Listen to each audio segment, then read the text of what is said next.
তো ৰাইজ নমস্কাৰ সকলোকে আৰু এটা অন্য ভিডিঅ'লৈ আপোনালোকক স্বাগতম জনাইছোঁ। আজি ৰাতিপুৱাই উঠি ভাইটি আৰু মই গ'লো মাহীহঁতৰ ঘৰৰ ফালে। এইফালে পিছে ৰণ শুয়ে আছে, তাৰ এক্সপ্ৰেশ্যনটো চাবচোন। সেই ইমান ভয়ানক হাঁহি শুনাব নোৱাৰি দিয়ে আপোনালোকক, তাৰ এক্সপ্ৰেশ্যনটোহে চাব দিছিল। সি চাগে ভাবিয়ে পোৱা নাছিল হৈছেনো কি। পিছে মই গৈছিলোঁ আজি ফুল আনিবৰ কাৰণে। আপোনালোকে চাগে ভাবি আছে ফুলনো আজি মই কি কৰোঁ। বিয়া বতা নাই ৰ'ব, এই ফুল মানে ঘৰত পূজা আছে কাৰণেহে লাগে। তো মহাই আৰু মই মিলি ফুলখিনি ছিঙিলোঁ।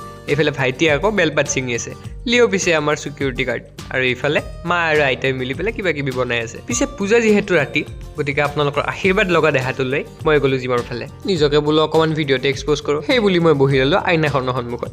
পিছে ছুটি হ'ল ৰ'ব, এই নহ'লে আকৌ পুৰোহিতে মোকে ৰৈ থাকিব লাগিব। তো সেইকাৰণে সোনকালে ঘৰ আহি পালোঁ আৰু আহিয়ে ডাইৰেক্ট মই পূজাৰ মণ্ডপত বহি ল'লোঁ। মণ্ডপটো যিহেতু মোৰ ৰুমতে হৈছে, তো ধুনীয়াকৈ আমি সকলোৱে বহি ইয়াতে সেৱা কৰি আছোঁ। মাহঁতে পিছে একেবাৰে বেলেগ ধ্যানত বহিছে দেই।